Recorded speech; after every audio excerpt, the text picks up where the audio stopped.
दोस्तों, स्वागत है आपका डेली अफेयर्स में। आज हम लोग देखेंगे वन रिपोर्ट झारखंड के बारे में। ठीक, तो झारखंड से संबंधित वनों की स्थिति क्या है उसके बारे में देखेंगे। तो यहाँ से झारखंड जेपीएससी में कहिए, यहाँ झारखंड एसएससी सीजीएल में कहिए, तो यहाँ से हमेशा 2 से 3 क्वेश्चन हमेशा पूछा गया है। तो आप यहाँ से 2 क्वेश्चन सही कर सकते हैं। ठीक, तो ये देखिए, सबसे पहले तो ये जारी कौन करता है, तो फॉरेस्ट सर्वे ऑफ इंडिया। ये हर 2 साल पे अपना रिपोर्ट जारी करती है। ठीक, अब थोड़ा सा देख लें फॉरेस्ट सर्वे ऑफ इंडिया के बारे में। तो फॉरेस्ट सर्वे ऑफ इंडिया का स्थापना जो हुआ था वो 1981 में जून में हुआ था। ठीक, और उसके बाद इसका देखें तो इसके हेडक्वार्टर जो है ये आपका देहरादून में है। कहाँ है? देहरादून में। ठीक, ये बेसिक चीज़ है जहाँ से क्वेश्चन आने की संभावना हमेशा। एक क्वेश्चन पूछा भी है झारखंड एसएससी सीजीएल में कि फॉरेस्ट सर्वे ऑफ इंडिया की स्थापना कब हुआ था, तो 1981 में। ठीक, अब हम देखते हैं झारखंड के बारे में। ठीक, तो झारखंड के कितने क्षेत्रफल में वन है, तो ये है 27,721.14 स्क्वायर किलोमीटर, यानी 23,721, याद रखिए स्क्वायर किलोमीटर। 23,721 स्क्वायर किलोमीटर कितना है, तो 23,721 कितना है, 23,721 स्क्वायर किलोमीटर। ठीक, इसके प्रतिशत के हिसाब से देखें तो ये प्रतिशत है 29.76%। ठीक, कितना है, 29.76%। कितना है, 29.76%। इसको हम 30% भी लगभग मान सकते हैं। तो आपके झारखंड में कई एग्जाम में ऑलमोस्ट लगभग में ये प्रतिशत पूछा गया है, तो लगभग 30% याद रखिए, यहाँ 29.76%। ठीक, ये हो गया। उसके बाद अगला पॉइंट देखते हैं। तो अगला पॉइंट में है ये जो झारखंड का वन क्षेत्रफल है वो पूरे देश का कितना परसेंट है, तो ये है 3.71%। कितना प्रतिशत? 3.3%। ठीक, 3.3%। और नंबरिंग के हिसाब से, प्रतिशत के हिसाब से देखें तो 11 नंबर पे है पूरे भारत में, और प्रतिशत के हिसाब से देखें नंबरिंग में तो 14 नंबर पे है झारखंड की स्थिति। ठीक, उसके बाद देखें झारखंड में प्रति व्यक्ति वन कितना है, तो ये है 0.08 hectare, 0.08 hectare. Very very important, very very important. ये कई एग्जामों में झारखंड में लगातार पूछा है कि प्रति व्यक्ति वन कितना है झारखंड में, तो 0.08 हेक्टेयर। अब यहाँ से देखिए ये 0.08 हेक्टेयर जो है ये कई सालों से ऐसा ही एग्जैक्ट डाटा बना हुआ है, बस वर्ष चेंज हो जाता है। 2019 में भी देखिए तो 0.08 हेक्टेयर था, 2021 में देखिए तब भी 0.08 हेक्टेयर है। ठीक, उसी तरह से आगे देखिए 2019 से 2021 में कितनी वृद्धि हुई है वन क्षेत्रफल में, तो ये हो गया ये 109.73 स्क्वायर किलोमीटर। ठीक, यानी लगभग 110 स्क्वायर किलोमीटर, लगभग कितना, 110 स्क्वायर किलोमीटर। याद रखने के लिए लगभग में परसेंटेज में देखें तो 0.46% की वृद्धि हुई है झारखंड में वनों की। ठीक, उसके बाद देखें सबसे ज़्यादा वृद्धि किस जिला में हुई है, तो वह है गढ़वा के जिला में। किस जिला में? गढ़वा जिला में। ठीक, उसके बाद देखते हैं कि सर्वाधिक वन किस किस जिला में है। ठीक, इसके बारे में देखते हैं। तो सर्वाधिक वन देखें क्षेत्रफल की दृष्टि से, एरिया के हिसाब से, तो सबसे पहला स्थान आता है पश्चिमी सिंहभूम का। यहाँ पे है 3368 स्क्वायर किलोमीटर। कितना है? 3368 स्क्वायर किलोमीटर। पश्चिमी सिंहभूम पहला नंबर पे हो गया। दूसरा नंबर पे है लातेहार। क्या है? लातेहार। क्या है? लातेहार। दूसरा नंबर पर लातेहार। उसके बाद तीसरा नंबर पे देखें तो चतरा। ठीक, तो इस तरह से हम लोग देखें एरिया के दृष्टि से 1 नंबर में सबसे ज़्यादा वन कहाँ पाया जाता है, किस जिला में, तो पश्चिमी सिंहभूम में। 2 नंबर पे कहाँ, तो लातेहार में। 3 नंबर पे सबसे ज़्यादा वन तो चतरा में। ठीक, उसी तरह से देखें अब प्रतिशत के हिसाब से देखें, किसके हिसाब से, प्रतिशत के हिसाब से। तो प्रतिशत के हिसाब से देखें तो लातेहार 1 नंबर पे है। ठीक, यहाँ पे कितना परसेंट पाया जाता है वन, तो 56%। लातेहार क्षेत्रफल का 56% पे वन है। ठीक, चतरा में है दूसरा नंबर पे, तीसरा नंबर पे है सिंहभूम में। ठीक, नाम देखिए, एरिया में जो जिला है वही जिला का क्रम आगे पीछे कर दीजिए तो प्रतिशत में भी वही हो जाता है। जैसे लातेहार में प्रतिशत के हिसाब से वन 1 नंबर में, दूसरा नंबर पे प्रतिशत के हिसाब से चतरा, 3 नंबर पे है प्रतिशत के हिसाब से सबसे ज़्यादा वन तो पश्चिम सिंहभूम। ठीक, तो इस तरह से हम लोग देखें सर्वाधिक वन की स्थिति झारखंड में। अब वैसे ही देखते हैं कि झारखंड में न्यूनतम वन कहाँ कहाँ पाए जाते हैं। ठीक, किस किस जिला में सबसे कम वन है, तो एरिया के हिसाब से देखते हैं। तो सबसे कम वन पाया जाता है झारखंड में जामताड़ा में, मात्र 106 स्क्वायर किलोमीटर। कितना? 106 स्क्वायर किलोमीटर। जामताड़ा ये पश्चिम बंगाल से लगा हुआ जिला है जामताड़ा। ठीक, उसके बाद 2 नंबर पे है सबसे कम में देवघर, 3 नंबर में सबसे कम में धनबाद। ठीक, तो देखिए एरिया के दृष्टि से सबसे कम वन कहाँ पाया जाता है, तो जामताड़ा। 2 नंबर में देवघर, 3 नंबर में धनबाद। ठीक, 1 नंबर में जामताड़ा, 2 नंबर में देवघर, 3 नंबर पे धनबाद। ठीक, प्रतिशत के हिसाब से देखें सबसे कम वन कहाँ पे है, तो वहीं सेम डाटा जो एरिया के हिसाब से है वहीं सेम हो जाएगा। जामताड़ा प्रतिशत के हिसाब से भी सबसे कम, उसके बाद है देवघर, उसके बाद है धनबाद। ठीक, तो ये तो आसान हो गया याद करने में। ठीक, उसके बाद आगे देखें, कुछ नोट हैं जो बहुत इंपॉर्टेंट है झारखंड के वन स्थिति को लेके। तो देखिए, झारखंड में हम जानते हैं कि 17 जनजातीय जिला हैं। तो 17 जनजातीय जिलों के कुल भाग का कितना प्रतिशत वन आच्छादन है? तो 29.86%। कितना परसेंट? 29.86%। ठीक, इसको याद रखिए।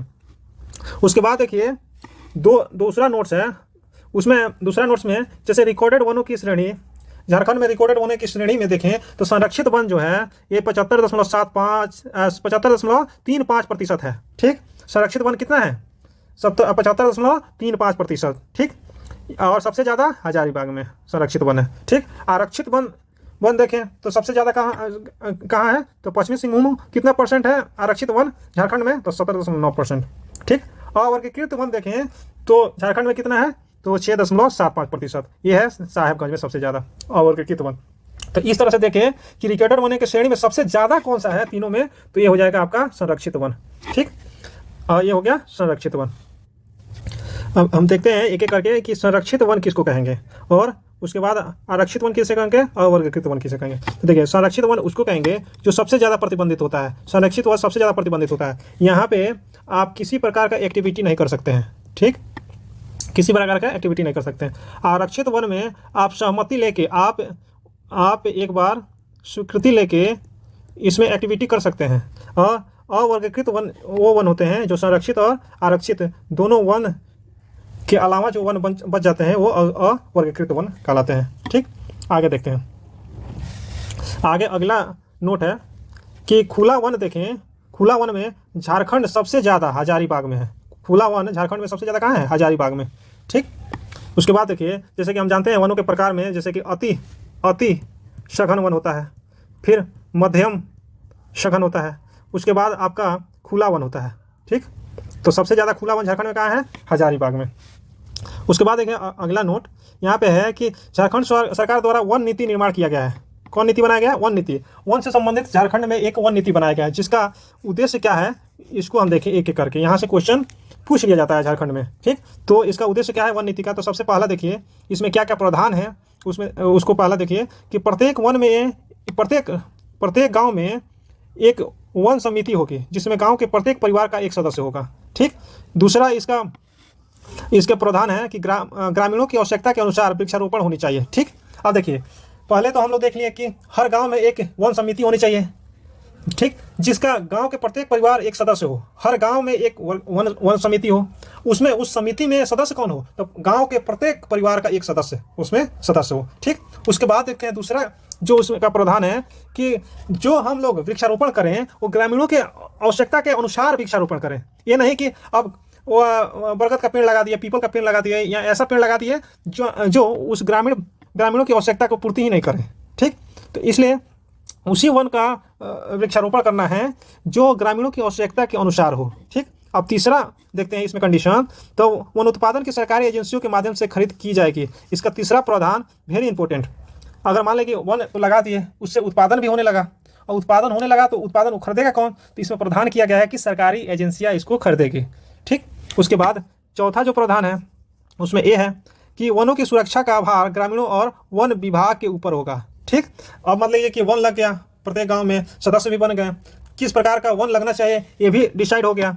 उसके बाद उस वन का जो उत्पादन होगा, वन से जो उत्पाद बनेगा, मान लीजिए फल का पेड़ लगता है तो वहाँ से फल जो प्राप्त होगा उसको खरीदेगा कौन? तो सरकारी एजेंसियां, ये भी बात हो गई। उसके बाद बात आती है कि इसका सुरक्षा कौन प्रदान करेगा? तो ये करेगा ग्रामीण जो लोग सदस्य हैं वो, और वन विभाग, ये दोनों मिलके इसको सुरक्षा प्रदान करेंगे। तो झारखंड में वन नीति इस तरह से बनाई गई है। ठीक, वेरी इंपॉर्टेंट। ठीक, उसके बाद देखिए आगे एक और है झारखंड से संबंधित वन योजना पे, मुख्यमंत्री जन वन योजना। कौन है? मुख्यमंत्री जन वन योजना। देखिए इसकी शुरुआत जो है 15 नवंबर 2015 को हुई। वेरी इंपॉर्टेंट, 2015 याद रखना है, मुख्यमंत्री जन वन योजना। ठीक, अब देखिए इसमें होता क्या है, तो सरकार जो है वृक्षारोपण में सहयोग देती है। ठीक, जिसको फाइनेंशियल असिस्टेंट बोलते हैं, तो फाइनेंशियल असिस्टेंट सरकार देती है। वृक्षारोपण आप कीजिए तो सरकार लागत का कितना परसेंट देगी? 75%। ये लागत निर्धारित है, ऐसा नहीं कि आप कहने लगे कि ये बहुत ज़्यादा पैसा बता देंगे तो उतना भी नहीं मिलेगा। ये निर्धारित है, हर गांव, हर जिला के लिए अलग अलग ये निर्धारित किया गया है लागत राशि, ठीक। तो उसका 75% सरकार देगी, ठीक। ये आपका वित्त सहायता के रूप में। उसके बाद देखिए इस योजना का उद्देश्य क्या है, मुख्यमंत्री जन वन योजना का उद्देश्य क्या है, तो पर्यावरण संतुलन, भूजल संरक्षण, ठीक। पर्यावरण संरक्षण संतुलन हो गया, भूजल संरक्षण हो गया। और तीसरा सबसे इंपॉर्टेंट है कि निजी क्षेत्रों में वनोपज उत्पादन को बढ़ावा देकर अधिसूचित वनों पर दबाव कम करना, ठीक। तो तीसरा सबसे इंपॉर्टेंट है इसमें। चौथा देखिए इसका और क्या उद्देश्य है मुख्यमंत्री जन वन योजना का, तो चौथा उद्देश्य है कि किसानों की भूमि पर वृक्षारोपण कर उसकी आय बढ़ाना। तो किसानों की आय को बढ़ाना भी वृक्षारोपण इस योजना का उद्देश्य है, ठीक। उसके बाद हम देखते हैं आगे नेक्स्ट इसका उद्देश्य राज्य में जन सहयोग से वृक्षारोपण को बढ़ावा देना, ठीक। तो हम लोग ने देखा कि मुख्यमंत्री जन वन योजना के तहत क्या क्या प्रावधान किए गए, इसका उद्देश्य क्या था। तो 2015 में शुरू किया गया, ठीक। इसमें जो वृक्षारोपण करते हैं उनको कुछ सहायता राशि दी जाती है। उसके बाद हम लोग देखा इसका उद्देश्य क्या है, तो पर्यावरण संतुलन बनाना, भूजल संरक्षित करना। उसके बाद निजी वनों में वन उपज उत्पादन को बढ़ावा देकर अधिसूचित वन है उन पर दबाव कम करना। उसके बाद हम लोगों ने देखा कि किसानों की भूमि पर वृक्षारोपण करके उनकी आय को बढ़ाना, अगला उद्देश्य था। उसके बाद हम लोगों ने देखा कि किस तरह से वनाच्छादन प्रदेश झारखंड में बढ़ाया जाए, इसका भी इसमें उद्देश्य किया गया है, ठीक। अब आगे देखते हैं अगला नोट, ये भी बहुत इंपॉर्टेंट है, very very important. Forest production, Jharkhand में फॉरेस्ट प्रोडक्शन। तो हम जानते हैं फॉरेस्ट प्रोडक्शन दो प्रकार से होता है। वन उत्पाद जो कहते हैं दो तरीका से होता है, एक मेजर होता है, एक माइनर होता है, ठीक। एक बृहद स्तर पे होता है, एक गौण होता है। गौण मतलब छोटे स्तर पे, ठीक। अब मेजर वाले देखिए तो इसमें क्या होता है, सखुआ, सागवान और शीशम का उत्पादन, ठीक। माइनर वाले देखिए तो लाह और तसर, ठीक। तसर माने ये सिल्क वाला, सिल्क, ठीक। तो अब हम लोग देखेंगे लाह और तसर को, यह बहुत इंपॉर्टेंट है झारखंड से संबंधित, क्योंकि झारखंड लाह और तसर के उत्पादन में 1 नंबर पे है भारत में, ठीक। इसलिए हम लाह और तसर को देखेंगे। तो पहले देखें लाह को, ठीक। लाह जो है सबसे ज़्यादा उत्पादन पूरे विश्व में भारत में होता है। अब भारत में सबसे ज़्यादा उत्पादन तो झारखंड में होता है, लगभग 50%, वेरी वेरी इंपॉर्टेंट, ठीक। ये किस कीड़े के द्वारा होता है, तो लेसिफर लेका के द्वारा। कौन कीड़ा का क्या नाम है, तो लेसिफर लेका के द्वारा। ये कीड़ा कहाँ पलते हैं, तो पलाश के पत्ते पे, बेर के पत्ते पे और कुसुम के पेड़ पे, ठीक। इन तीनों के पेड़ पे लाह के कीड़ा पलते हैं, ठीक। कीड़ा का नाम क्या है, तो लेसिफर लेका, ठीक। इस तरह से। अब देखिए आगे लाह का उत्पादक जिला कौन कौन से हैं झारखंड में, तो खूंटी है, गुमला है, सिंहभूम है, लातेहार है, गढ़वा है और हजारीबाग है, ठीक। ये मुख्य जिला उत्पादन है। ऐसे तो बहुत जिलों में होता है, लगभग 17 जिला में होता है, लगभग 12 जिला में उत्पादन होता है, लेकिन मुख्य उत्पादन खूंटी, गुमला, सिंहभूम, लातेहार, गढ़वा और हजारीबाग में, ठीक। उसके बाद देखिए एक बहुत इंपॉर्टेंट पॉइंट है कि किसान का कुल आय का लगभग 25% ये लाह उत्पादन से पूरा होता है। कौन उत्पादन से, लाह उत्पादन से, ठीक। किसान अगर मान लेते हैं 100 रुपया कमा रहे हैं, टोटल आय किसान का 100 है, तो इसमें से 25 रुपया ये लाह उत्पादन से इनको प्राप्त हो रहा है, ठीक। तो ये है झारखंड की स्थिति। तो इससे ये पता चलता है कि लाह का उत्पादन झारखंड के किसानों के लिए कितना महत्वपूर्ण है, ठीक। आगे देखिए लाह उत्पादन को कृषि श्रेणी में शामिल किया गया झारखंड सरकार द्वारा अभी 17 अप्रैल 2023 को। वेरी वेरी इंपॉर्टेंट, इस जेपीएससी और झारखंड एसएससी सीजीएल के लिए बहुत इंपॉर्टेंट है कि अभी कृषि श्रेणी में लाह उत्पादन को शामिल किया गया है। कब किया गया है, 2023 में, ठीक। आगे देते हैं लाह अनुसंधान केंद्र कहाँ है। लाह अनुसंधान केंद्र कहाँ है, तो रांची में, रांची के नामकुम में। ये इसका स्थापना हुआ था 1924 में। उसके बाद देखते हैं ये हम लोगों ने देखा लाह के बारे में। तो लाह के बारे में हम लोग क्या क्या देखें, तो लाह का उत्पादन भारत में सबसे ज़्यादा पूरे विश्व का। उसके बाद देखिए भारत में सबसे ज़्यादा कहाँ है, तो झारखंड में लगभग 50%। उसके बाद हम लोग देखें कि ये कौन से कीड़ा है, तो लेसिफर लेखा, ठीक। उसके बाद हम लोगों ने देखा कि ये किस किस के पेड़ पे इसका उत्पादन होता है, इसके कीड़ा किस किस के पेड़ पे आते हैं। तो हम लोग देखें पलाश पे, फिर बेर पे, फिर कुसुम पे, ठीक। ये हम लोगों ने देखा। फिर हम लोगों ने देखा कि उसके उत्पादन जिला कितने हैं, तो 12 हैं, लेकिन महत्वपूर्ण जिला कौन कौन से हैं, तो जैसे हम लोग देखा खूंटी, फिर गुमला को देखें, हम लोग सिंहभूम के देखें, फिर लातेहार को देखें, गढ़वा को देखें और हजारीबाग को देखें, ठीक। इसको हमने देखा इसकी महत्ता किसानों के जीवन में कैसी है, तो इसको हम लोगों ने देखा कि 25% आय जो प्राप्त करते हैं किसान ये लाह उत्पादन से करते हैं झारखंड में। फिर हम लोगों ने देखा कि झारखंड सरकार द्वारा लाह उत्पादन को कृषि श्रेणी में जोड़ दिया गया है, कृषि के श्रेणी में इसको डाल दिया गया है। कब डाला गया है? 17 अप्रैल 2023 को हम लोगों ने ये देखा। उसके बाद सबसे अंतिम में हम लोगों ने देखा कि इसका रिसर्च सेंटर कहाँ है, तो रिसर्च सेंटर आपका रांची में, नामकुम में। ठीक, यह स्थापना हुआ था 1924 में। इसको हम लोगों ने देखा। ठीक, आगे हम देखेंगे एक सिल्क से संबंधित ला हम लोग देख लिए। अब सिल्क से संबंधित कुछ चीज़ें को हम लोग देखेंगे। ठीक, तो सिल्क से संबंधित तसर, झारखंड में तसर का उत्पादन सबसे ज़्यादा होता है, 70%। ठीक, उसके बाद देखते हैं सिल्क सिटी ऑफ झारखंड किसको कहते हैं? भगैया को। ये साहेबगंज में है भगैया। ठीक, और सिल्क सिटी ऑफ इंडिया किसको कहते हैं? भागलपुर। इसी के ऊपर है, साहबगंज के ऊपर है भागलपुर, बिहार में। ठीक है, तो सिल्क सिटी ऑफ झारखंड किसको कहते हैं? भगैया को। उसके बाद देखेंगे सिल्क रिसर्च सेंटर कहाँ है, तो नगरी में है, रांची।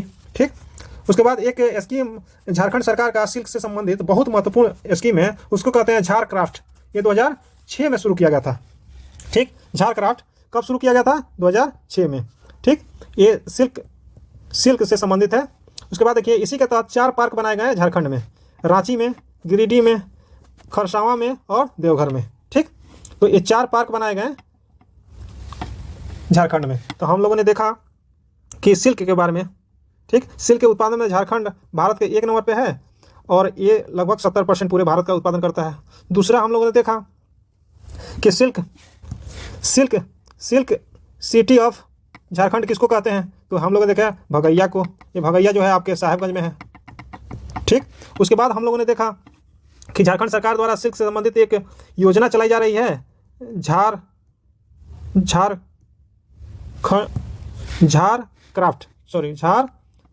क्राफ्ट एक योजना चलाई जा रही है 2006 से। इसमें हम लोगों ने देखा कि पूरे झारखंड में इस योजना के तहत सिल्क पार्क बनाया गया है। 4 सिल्क पार्क बनाया गया है। पहला सिल्क पार्क हमने देखा रांची में, दूसरा हमने देखा गिरिडीह में, तीसरा हमने देखा खरसावां में, यहीं सरायकेला खरसावां, और चौथा हम लोग ने देखा देवघर में। ठीक, तो आज के वीडियो में हम लोग देखे झारखंड के फॉरेस्ट के बारे में। ठीक, उसकी क्या प्रतिष्ठा है, कौन जिला सबसे 1 नंबर पे एरिया के हिसाब से, प्रतिशत के हिसाब से सबसे कम किस जिला में है वन, उसको हम लोगों ने देखा। उसके बाद हम लोग देखे कि झारखंड से संबंधित जो वन नीति है उसको हम लोगों ने देखा। उसके बाद झारखंड में एक मुख्यमंत्री जन वन योजना चल रही है, उससे संबंधित हम लोगों ने देखा। उसके बाद हम लोग देखें कि झारखंड में जो फॉरेस्ट प्रोडक्ट है उसकी स्थिति में हम लोग लाह और आपका तसर यानी सिल्क को देखा। ठीक, लाह का उत्पादन और सिल्क के उत्पादन में झारखंड की स्थिति क्या है उसको हम लोगों ने देखा।